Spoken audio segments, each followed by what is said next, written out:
Welcome to this session. Today we will discuss about the key elements of democratic government. So in our last session, we discussed about the government.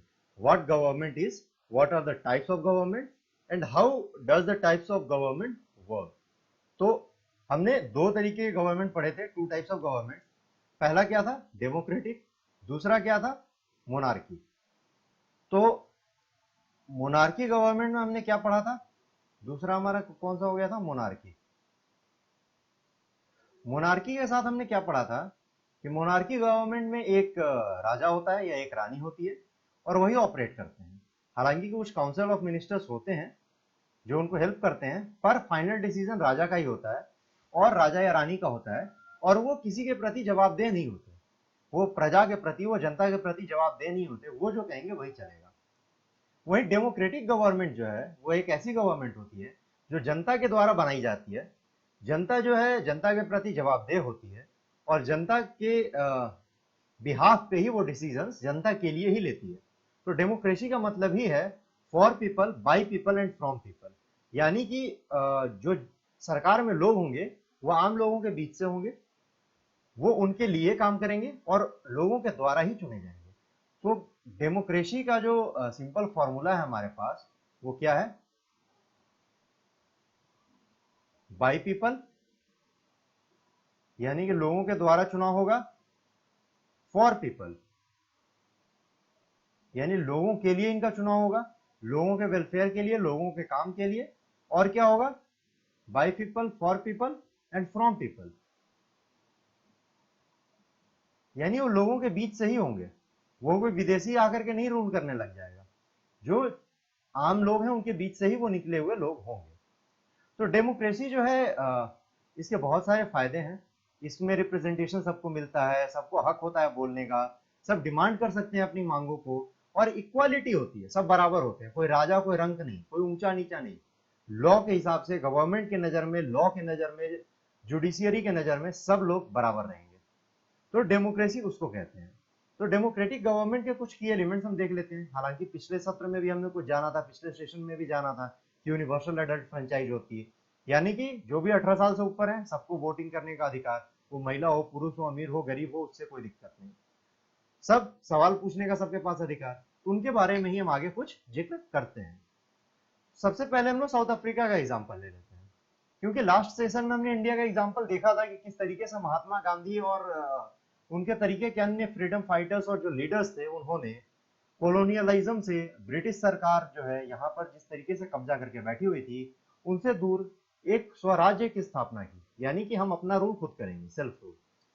अब हम लोग south Africa का जिक्र ले लेते हैं. तो साउथ अफ्रीका जो है एक देश है और ये देश भी भारत की तरह कोलोनाइज था ब्रिटिशर्स के साथ. यानी ब्रिटिश सरकार जो है जिस तरीके से भारत को गुलाम बना के रखे हुए थी उसी तरीके से उसने साउथ अफ्रीका को भी गुलाम बनाया हुआ था. तो भारत की समस्याएं हालांकि अलग थी, हम लोग साउथ अफ्रीका की समस्या अभी देखते हैं. तो प्रॉब्लम क्या था साउथ अफ्रीका में कि एक ऐसा देश था जहां पे अलग अलग रेसेस के लोग रहते हैं. रेस यानी कि रंग के आधार पे जब लोगों को बांटा जाए तो उसको हम लोग रेस कहते हैं. रंग, ये रंग भेद, रेस को हम लोग कहते हैं रंग. तो कलर, स्किन कलर के आधार पर तो वहां मुख्यतः तीन तरीके के लोग पाए जाते थे. एक जो ब्लैक पीपल थे यानी काले लोग, जो कि साउथ अफ्रीका के नेटिव थे, साउथ अफ्रीका के रहने वाले, जिनको कि गुलाम बनाया अंग्रेजों ने आके. दूसरे अंग्रेज जो गोरे थे, व्हाइट्स, जो वहां आए थे सेटल होने के लिए, जो वहां आए थे बिजनेस करने के लिए और उन्होंने वहां कब्जा कर लिया और रूल करने लगे. और तीसरे इंडियंस, जो वहां पे एक लेबर क्लास की तरह या फिर ट्रेडर्स की तरह गए थे बसने. जैसा कि अभी हमने जिक्र किया था कि ब्रिटिश सरकार जो है उसने भारत को भी गुलाम बना रखा था और साउथ अफ्रीका को भी गुलाम बना रखा था. तो जब वहां लेबर्स की कमी हुई तो यहां से बंधुआ मजदूर उठा के वो ले गए. यानी कि ऐसे मजदूर जिनको जबरदस्ती फॉरेन कंट्री में काम करने के लिए ले जाया गया और वहां पर वो लोग बस गए. ट्रेडर्स भी गए कुछ बिजनेस करने के लिए और भारतीय वहां पहुंचे. तो वहां पे तीन रेसेस में लोगों को बांट दिया गया, ब्लैक पीपल, दूसरे व्हाइट पीपल और तीसरे इंडियंस, जो कि जिनका ये स्किन कलर जो होता है वो बीच में होता है, ना गोरे ना काले. अब ये जो लड़ाइयां हैं ये इसके अगेंस्ट जो लड़ाई है वो 1948 तक चली. तो 1948 में जो है ब्रिटिश सरकार ने साउथ अफ्रीका को इंडिपेंडेंट घोषित कर दिया और वो चले गए. हालांकि जो नई सरकार आई उसने भी इस रेस वाले जो दिक्कतें थी उसको दूर नहीं किया, यानी कि रंग भेद जो थी उसको दूर नहीं किया, बल्कि उसको नया नाम दे करके और फिर से कानून में शामिल कर लिया।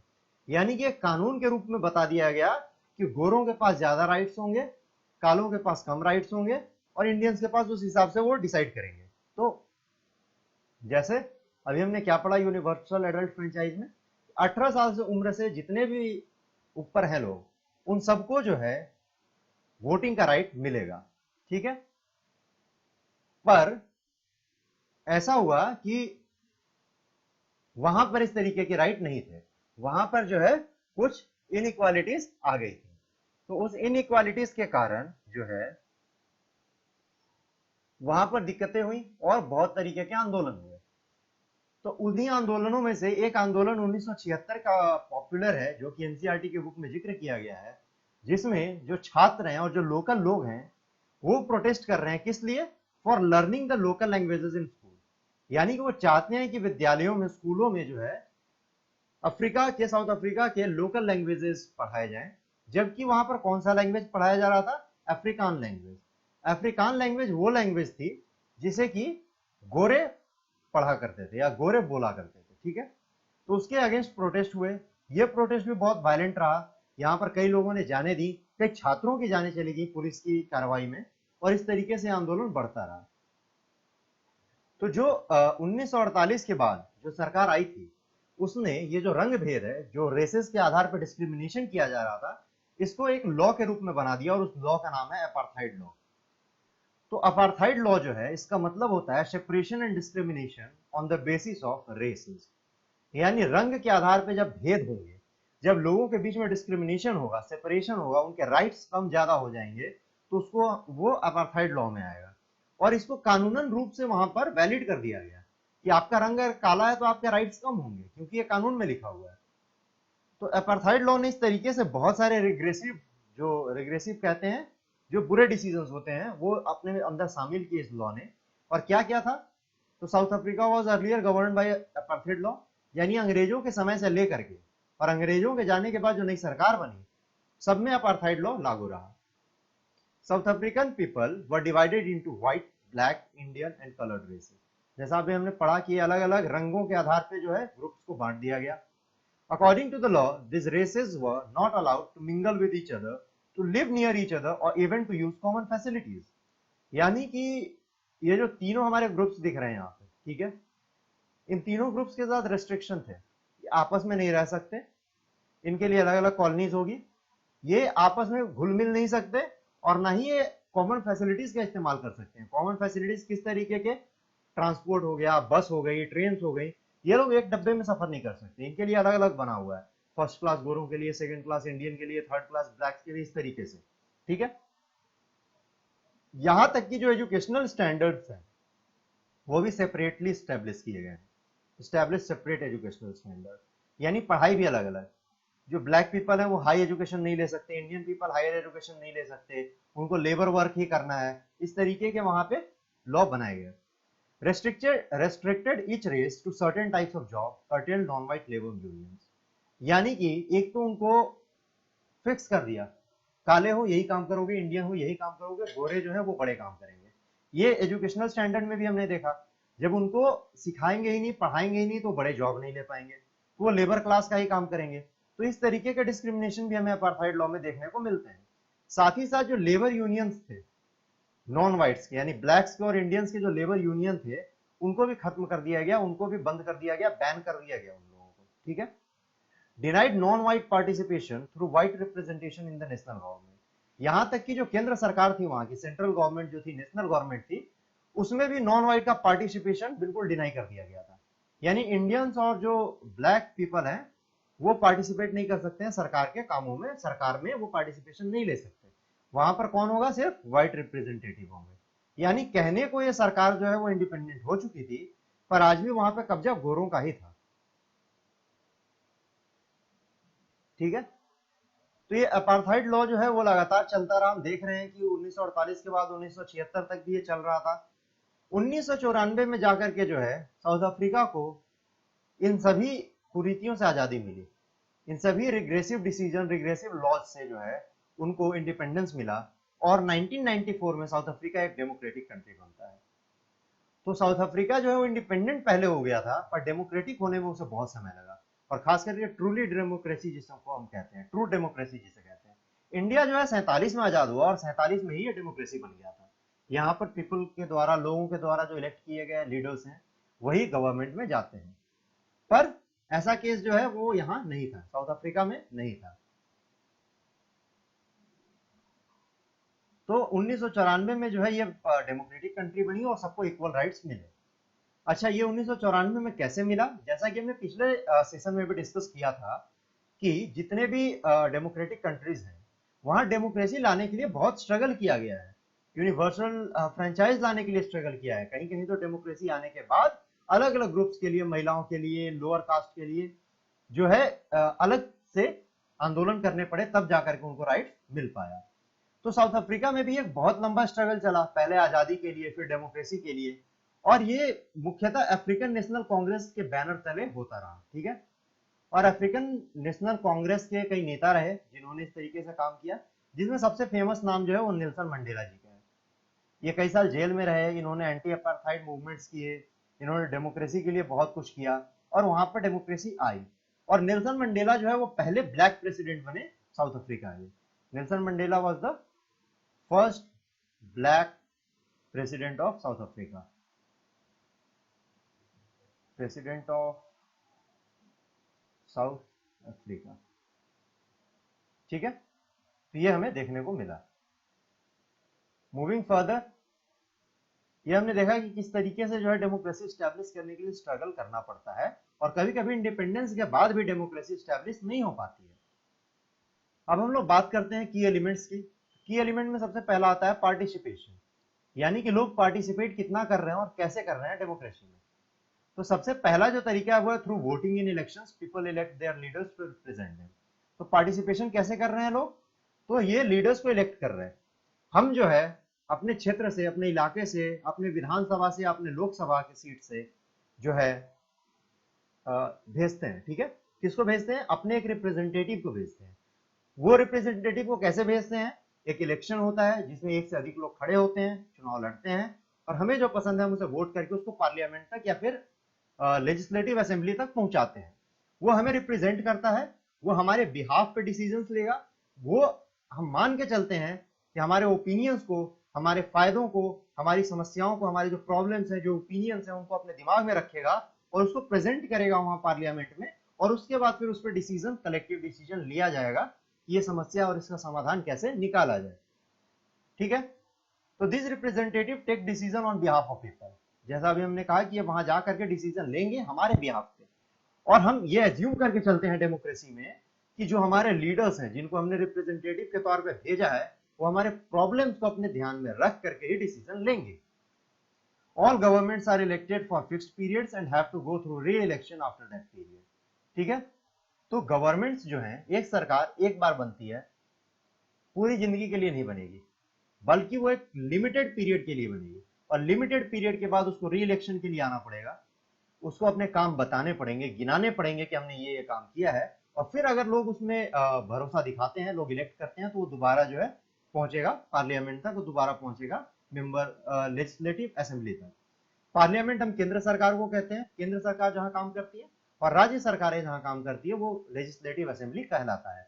इसलिए जिन लीडर्स को हम पार्लियामेंट में भेजते हैं, जिन लीडर्स को हम सेंट्रल गवर्नमेंट में इलेक्ट करते हैं, उनको हम लोग क्या कहते हैं? एमपी।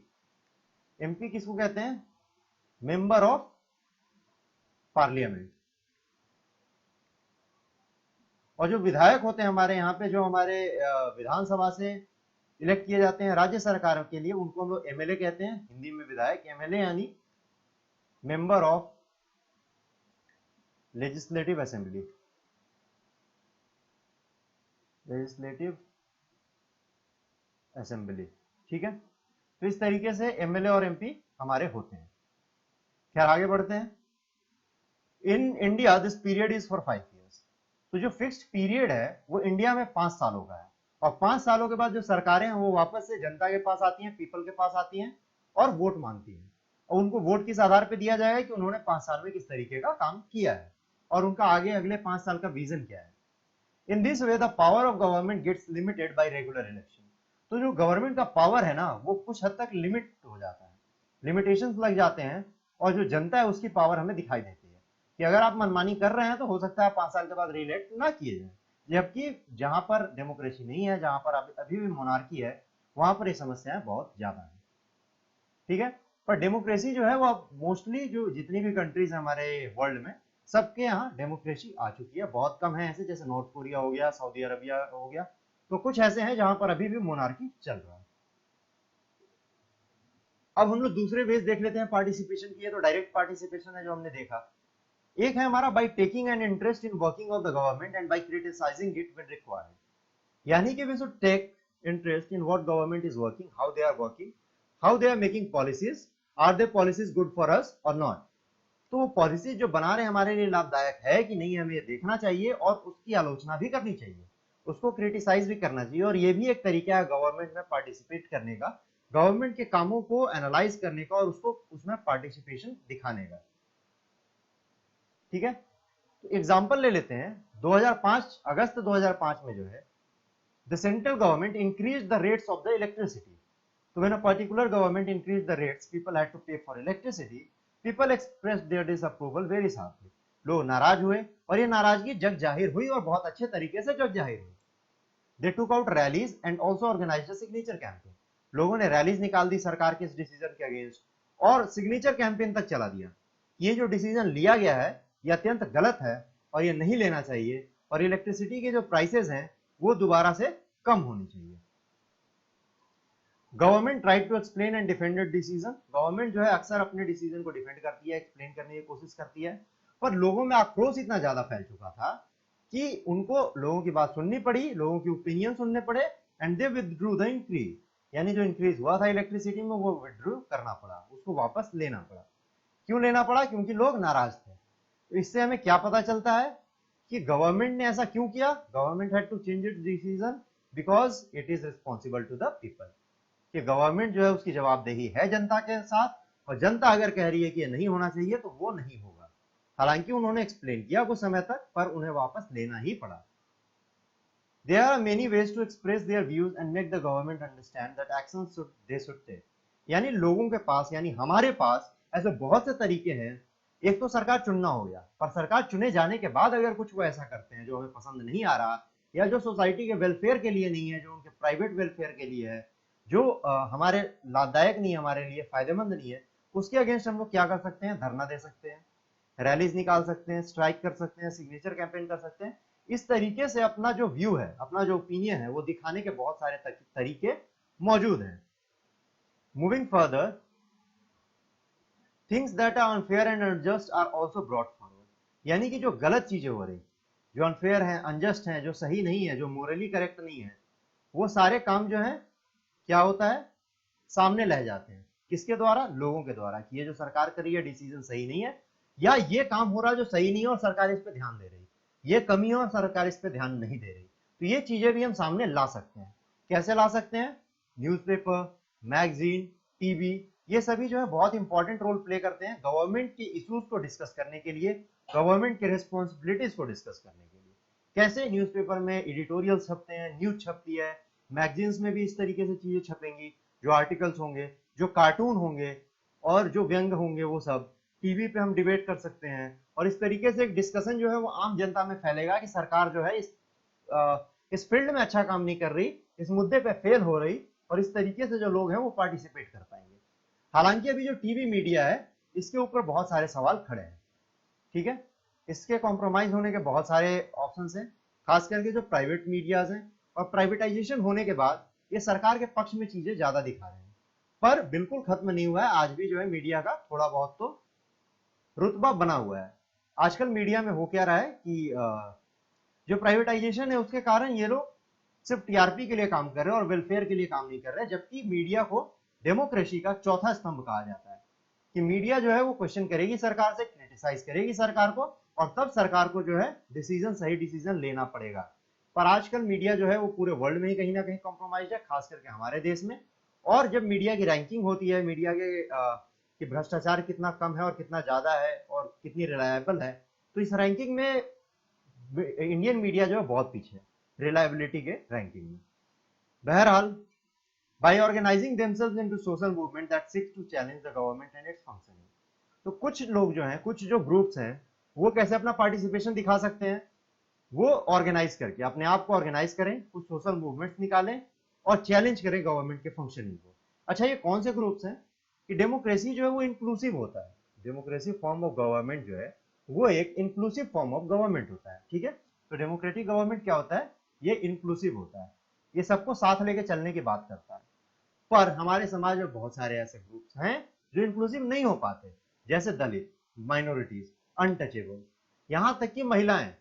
हमारे देश में भले ही महिलाओं को पुरुषों के साथ यूनिवर्सल आइडेंटिटी फ्रेंचाइज मिल गया, पर पूरे वर्ल्ड की अगर हम बात कर रहे हैं, चूंकि तो बहुत सारी जगहों पे महिलाओं को बहुत देर बाद मिला था ये राइट। तो महिलाएं जो हैं वो दबी हुई थी, वो समाज के वो हिस्सा थी जिनको दबा कर रखा गया था। तो नीचे फिर लिखा है हमने क्या कि members of the minority community, Dalits, Adivasis, women and other are often able to participate in this manner।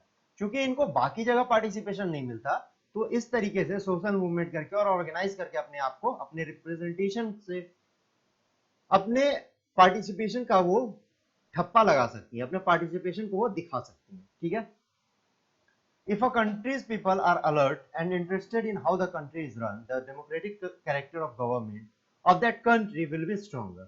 तो अगर हम सरकार से सवाल पूछते हैं, अगर हम सरकार को क्रिटिसाइज करते हैं हर मुद्दे पे, तो हमारा जो डेमोक्रेसी है वो बहुत मजबूत होगा। तो डेमोक्रेसी का एक की एलिमेंट, जो एक बहुत ही महत्वपूर्ण एलिमेंट है, वो है questioning and criticising the government. यानी सरकार को क्वेश्चन करना और उनको क्रिटिसाइज करना, यह डेमोक्रेसी का एक बहुत ही महत्वपूर्ण एलिमेंट है, एक बहुत ही महत्वपूर्ण पार्ट है, और हमें यह करना चाहिए। और जो लोग, खास करके आजकल ये जो नैरेटिव चल रहा है कि जो सरकार से सवाल पूछ रहे हैं वो देशद्रोही हैं या फिर इस तरीके की जो नैरेटिव होती है, वो एक्चुअली डेमोक्रेसी को कमजोर करती है। क्योंकि सरकार से सवाल पूछना जो है वो डेमोक्रेसी का एक कैरेक्टर है। और ये जब डेमोक्रेसी एस्टैब्लिश हो रही थी, जब डेमोक्रेसी एक फॉर्म हो रही थी जहां पे इक्वालिटी की बात की जा रही थी, जहां पे इंक्लूसिवनेस की बात की जा रही थी, तो वहां पर ये कैरेक्टर भी डेवलप हुआ कि अगर क्वेश्चन किया जाएगा तो डेमोक्रेसी मजबूत होगी। सरकार अगर जवाब नहीं दे पा रही है तो सरकार भले कमजोर हो जाए, जो नेता है वो कमजोर भले दिख जाए, पर इससे देश मजबूत होगा और इससे देश की जो डेमोक्रेसी है वो मजबूत होगी, डेमोक्रेटिक कैरेक्टर मजबूत होगा। तो इसलिए लिखा है कि जब पीपल अलर्ट होते हैं और इंटरेस्टेड होते हैं, क्वेश्चन करते हैं, क्रिटिसाइज करते हैं, तो democratic character of the government of that country will be stronger. तो अगली बार अगर हम कोई रैली देखते हैं, अगर कोई क्रिटिसिज्म वाला आर्टिकल देखते हैं, तो हमें वो देख करके प्राउड फील करना चाहिए कि जो गवर्नमेंट है उसके खिलाफ क्वेश्चन किया जा रहा है और गवर्नमेंट ये करने दे रही है। क्योंकि बहुत सारी गवर्नमेंट जो होती है, इनकम्बेंट होती है, वो सहन नहीं कर पाती इस तरीके का आंदोलन और वो इनको दबाने की कोशिश करती है। इंडिया में भी हुआ है और हो रहा है, पर बहुत सारी गवर्नमेंट्स ऐसी होती हैं जो आंदोलनों को पॉजिटिव वे में लेती हैं और अपने को सुधार करने की कोशिश करती हैं। ऐसी गवर्नमेंट से जो डेमोक्रेसी है वो बहुत मजबूत होता है। मूविंग फर्दर, हमारे यूट्यूब चैनल पर एनसीईआरटी की सारे सॉल्यूशंस आपको अवेलेबल कराए जा रहे हैं। एनसीईआरटी की जितनी भी पुस्तकें हैं, जितने भी बुक्स हैं, क्लास 5th से लेकर के क्लास 12 तक, 5वीं से 12वीं तक के सभी एनसीईआरटी की पुस्तकों के सॉल्यूशन हमारे यूट्यूब चैनल पर अवेलेबल कराए जा रहे हैं। ये 100% सॉल्व होंगे और बहुत ही आसान भाषा में, बहुत ही विस्तृत रूप से एक्सप्लेन्ड वे में हमारे ट्यूटर्स के द्वारा इजी वे में एक्सप्लेन किए जाएंगे। तो इसको एक्सेस करने के लिए आप यूट्यूब पर जाकर हमारे यूट्यूब चैनल को सर्च कर सकते हैं जिसका नाम है एजुकेशन कैंपस, और फिर प्लेलिस्ट में जाकर के आप एनसीईआरटी सॉल्यूशन की प्लेलिस्ट में आप इसका एक्सेस कर सकते हैं। Thank you so much. Moving further, और क्या की एलिमेंट है? जो गवर्नमेंट है वो कॉन्फ्लिक्ट्स को रिजॉल्व करती है। ठीक है, गवर्नमेंट का ये काम होता है कि वो कॉन्फ्लिक्ट को रिजॉल्व करे। अब कॉन्फ्लिक्ट होता क्या है? तो conflict occur when people of different culture, religion, region and economic background do not get along with each other, or when some among them feel that they are being discriminated against। तो अलग अलग culture के लोग हैं, हमने देखा diversity है। ठीक है, तो अभी हमने पिछले सत्र में डिस्कस किया था जब हम लोग डाइवर्सिटी पढ़ रहे थे कि इंडिया जो है एक डाइवर्स कंट्री है, तो यहाँ पर डाइवर्सिटी है। साथ ही साथ यहाँ पर डिस्क्रिमिनेशन है। आज हमने देखा कि साउथ अफ्रीका का एग्जांपल, वहां भी डाइवर्सिटी है, अलग अलग रंग के लोग रहते हैं, वहां भी डिस्क्रिमिनेशन है। तो इस डिस्क्रिमिनेशन के बाद जो भावना पैदा होती है वो एक्चुअली कॉन्फ्लिक्ट होता है, जहां पे एक ग्रुप जो है वो दूसरे ग्रुप के साथ नहीं रह पाता। अब वो ग्रुप्स किस तरीके से अलग हैं, उनके अंदर कल्चरल डिफरेंसेस हो सकता है, उनके अंदर रिलीजियस डिफरेंसेस हो सकता है, रीजन का डिफरेंस हो सकता है, या फिर इकोनॉमिक बैकग्राउंड का डिफरेंस हो सकता है। पर इस बैकग्राउंड के कारण, इस डिफरेंस के कारण जब उनके बीच में तनाव पैदा हो जाए, वो एक दूसरे के साथ नहीं रह पाए, और यहां तक कि उसमें जो एक ग्रुप है वो अनसेफ फील करे, या दोनों ही अनसेफ फील करें एक दूसरे से, कि कब कौन किसका नुकसान कर दे मालूम नहीं, तो वहां पर कॉन्फ्लिक्ट पैदा होता है दो ग्रुप्स के बीच में। कॉन्फ्लिक्ट जो है हमेशा कम से कम दो ग्रुप के बीच में पैदा होगा, कि दोनों एक दूसरे को पसंद नहीं कर रहे, दोनों एक दूसरे से टकरा रहे हैं, टकराव हो रहा है, खींचतान है, और कहीं कहीं पे दोनों के एक दूसरे से डर भी है। ठीक है। अच्छा, इस कॉन्फ्लिक्ट को दूर करने के लिए कभी कभी लोग वायलेंट हो जाते हैं, वायलेंस का इस्तेमाल करते हैं। ठीक है। तो people may use violent means to settle their differences, यानी कि अपने डिफरेंसेस को सेटल करने के लिए वो वायलेंट हो जाते हैं, वो मार पिटाई पे उतर जाते हैं, वो एक दूसरे का नुकसान पहुंचाने लग जाते हैं। This leads to fear and tension among others living in an area. यहां तक कि जो दो ग्रुप्स के बीच में अगर कॉन्फ्लिक्ट है तो उससे तीसरे ग्रुप को भी असर पड़ेगा, क्योंकि अब वो भी डर का जीवन जिएगा, उसे भी अब डर लगेगा। ठीक है। The government is responsible for helping to resolve conflict, लेकिन ये कॉन्फ्लिक्ट दूर कौन करेगा, तो इसका जो जिम्मेदारी है वो सरकार के साथ होती है, वो गवर्नमेंट के साथ होती है। ठीक है। अब किस तरीके के कॉन्फ्लिक्ट हो सकते हैं, जैसे अगर रिलीजियस प्रोसेशन को लेकर के कोई कॉन्फ्लिक्ट है, यानी कि मान लें अभी कुछ सालों पहले हुआ था कि मुहर्रम का ताजिया और दुर्गा विसर्जन के लिए मूर्ति आ जाती है, इन दोनों एक ही दिन आ गए थे और दोनों का टाइमिंग एक हो गया था। तो अब दोनों के बीच में जो है कॉन्फ्लिक्ट पैदा हो गया कि मुहर्रम का ताजिया निकलेगा या फिर दुर्गा जी की मूर्ति निकलेगी विसर्जन के लिए। अगर दोनों निकलता है तो फिर रास्ते में लड़ाई होने की प्रॉब्लम। तो एक तरीके का कॉन्फ्लिक्ट हुआ। तो इस तरीके के जो कॉन्फ्लिक्ट हैं और इस तरीके का जो सेलिब्रेशन है वो कॉन्फ्लिक्ट पैदा कर देता है, और इस कॉन्फ्लिक्ट को दूर करने का जिम्मेदारी किसका है, गवर्नमेंट और पुलिस का। So the government, particularly the police, play an important role in getting representatives of the concerned communities to meet, try and arrive at solution. तो सॉल्यूशन निकालने के लिए सरकार को ऐसा एजिटेशन होने से पहले ही कुछ ना कुछ करना पड़ता है। तो एजिटेशन शुरू होने से पहले आके पता तो है कि ये दोनों एक दिन है और कॉन्फ्लिक्ट पैदा हो सकता है, तो पहले ही दोनों ग्रुप्स के लीडर्स को बुला लो, उनको साथ में बिठा लो और वहां पे एक सॉल्यूशन बीच का मध्यस्थता करके रास्ता निकाल लो। ऐसे सरकार जो है काम करेगी। कॉन्फ्लिक्ट के और रीजंस क्या हो सकते हैं, रिवर्स हो सकते हैं, क्योंकि रिवर जो है वो एक जगह से निकलती है और कहीं और जाकर के समुद्र में मिलती है।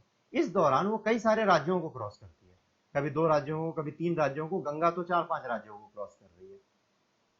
तो नदी के पानी को लेकर के कॉन्फ्लिक्ट्स पैदा हो जाते हैं। अगर हम लोग इंडिया में एग्जांपल देखें तो जो कावेरी वाटर डिस्प्यूट है, कावेरी वाटर डिस्प्यूट कर्नाटका और तमिलनाडु के बीच में है, और ये हमेशा ही न्यूज में रहता है, अक्सर ये न्यूज में आ जाया करता है, और इससे जो है इसके बारे में एटलीस्ट सबने नाम सुना होगा, कावेरी वाटर डिस्प्यूट। तो ये जो डिस्प्यूट है क्यों है, क्योंकि कर्नाटका में एक सागर राजा संगरा डैम है, सॉरी कृष्णा राजा सागरा डैम है।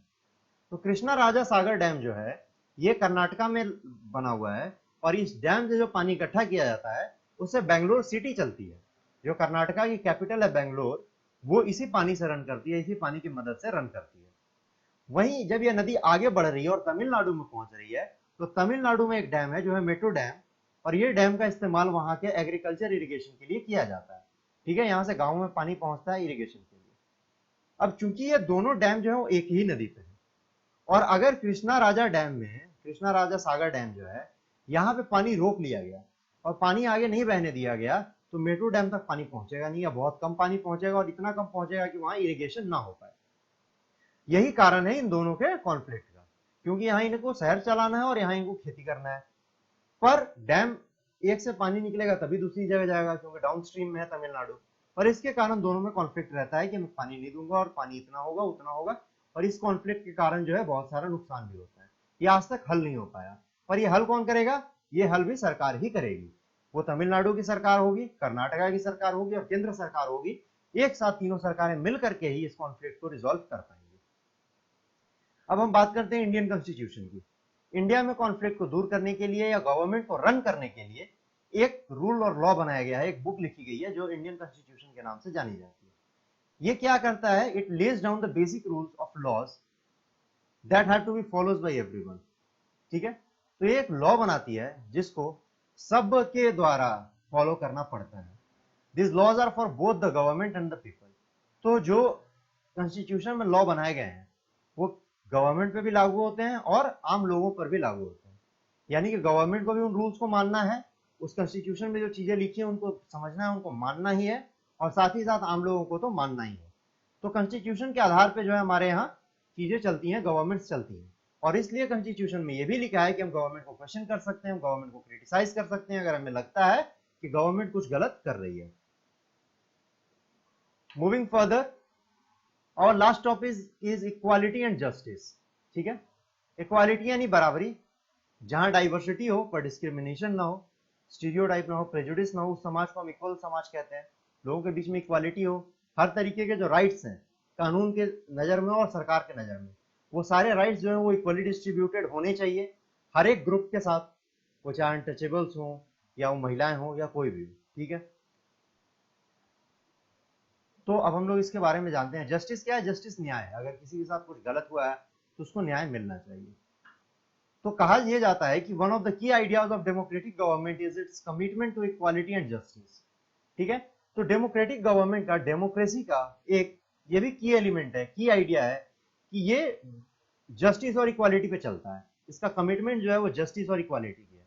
ये सबको इक्वल मानेंगे, साथ ही साथ ये सबके जस्टिस की भी बात करेंगे कि सबको जो है न्याय मिलना चाहिए।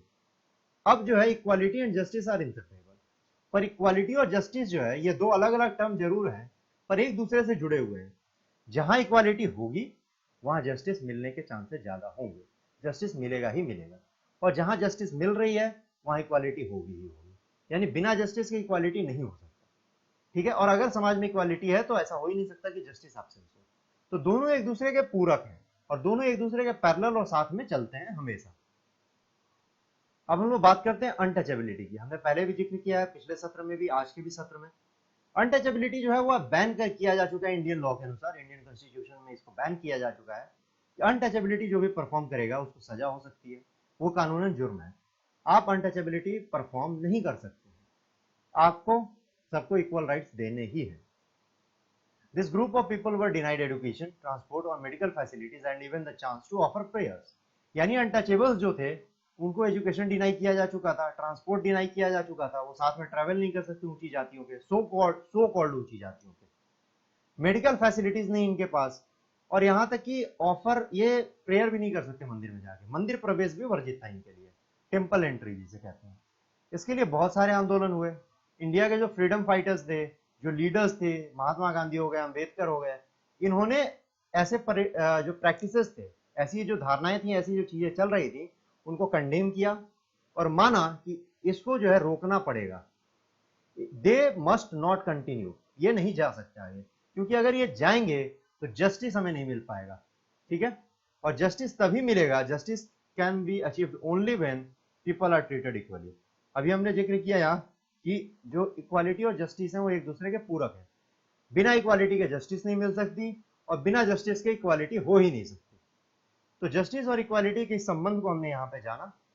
आज के सत्र में इतना ही। We will meet in our next session with some new topic which are the panchayati raj और the local self government rule. हमने गवर्नमेंट में पढ़ा था कि 3 स्टेजेस होते हैं, local government, state government and the central government. So we will discuss about the local government first, then we will discuss about the central and state government in our further sessions. So for today, thank you very much. Oh, moving further, there are some more points of equality and justice, which is the government also recognizes this and makes special provisions for groups within society and are unequal। यानी कि जिस तरीके से जो freedom fighters और leaders हैं जिन्होंने realise किया कि इक्वालिटी होनी बहुत जरूरी है और जस्टिस तभी अचीव हो सकता है, इसको ध्यान में रखते हुए सरकारों ने क्या किया कि जो ऐसे ग्रुप्स थे, जो वल्नरेबल ग्रुप्स थे, जिनके साथ की गलत होने के चांसेस ज्यादा होते हैं, जिनके साथ जो राइट्स हैं इनको अच्छे तरीके से नहीं मिल पाते हैं, उनके लिए स्पेशल प्रोविजंस बनाए गए। स्पेशल प्रोविजन यानी जो अनइक्वल लोग हैं उनको थोड़ा स्पेशलिटी दो, और उनको जो ऊपर हैं, जो सो कॉल्ड अपर कास्ट के लोग हैं, उनके इक्वल में ले आओ, ठीक है, उनके स्टेटस अपडेट करो, स्टेटस अपग्रेड करो और इक्वल में ले आओ। एग्जाम्पल के लिए, our society does not value the girl and boy child equally and this is unjust. यानी हमारे समाज की ये दिक्कत है कि हमारे यहाँ लड़कों और लड़कियों को एक जैसा ट्रीट नहीं किया जाता है। लड़कों को ज्यादा वैल्यू दी जाती, लड़कियों को कम दी जाती। लड़कियों को मोस्टली स्कूल नहीं भेजा जाता था पढ़ने के लिए, आज तो काफी जाती हैं, पर आज भी परसेंटेज जो है वो लड़कों से कम है, ठीक है। तो ऐसा करने के लिए, तो ऐसे कॉन्टेक्स्ट में जो सरकार है वो क्या करती है, the government take steps into promote justice by providing special provisions that can enable girls to overcome the injustice. तो सरकार ऐसे प्रोविजन लेके आती है, ऐसे नियम कानून लेके आती है जिससे कि लड़कियों को जो है, जो इनजस्टिस है उनके साथ, जो न्याय नहीं मिल रहा, जो अन्याय है, उन अन्यायों को पार कर सके, वो ऐसे प्रोविजन लेके आ सकते हैं। तो ऐसे प्रोविजन में क्या है कि जो फी है, the possible that fee for the girls might be waived और lowered in the government school and colleges. तो गवर्नमेंट स्कूल और कॉलेजेस जो हैं, वहां पे लड़कियों को स्पेशल कंसेशन देना चाहिए और दिया जाता है, ताकि उनका जो वो है स्टेटस जो है समाज में, वो अपग्रेड हो सके। यानी कि अगर 10,000 फी है तो शायद पेरेंट्स ना भेजे पढ़ने को, पर अगर 5,000 फी है या फिर फ्री कर दिया जाए, तो उन लड़कियों को भी भेजने लगेंगे जिसको भेजने से पहले हिचकिचाते थे। तो इस तरीके से जो गवर्नमेंट है, दलित्स के लिए भी, अनटचेबल्स के लिए भी नए नए प्रोविजंस लेकर के आती है। हम आगे के सेशंस में और प्रोविजंस के बारे में अच्छे से जानेंगे। तो आज के लिए बस इतना ही, हम फिर से मिलेंगे अगले सत्र में। उससे जाने से पहले आप इस पे एक बार जिक्र जरूर करें खुद से कि जो प्रोविजंस बनाए गए लड़कियों को स्कूल फी ना लेने के, क्या वो हेल्पफुल है, ठीक है। तो तब तक के लिए बहुत बहुत धन्यवाद और आप सभी का दिन शुभ हो। हम मिलेंगे फिर से अगले सत्र में, अगले सेशन में।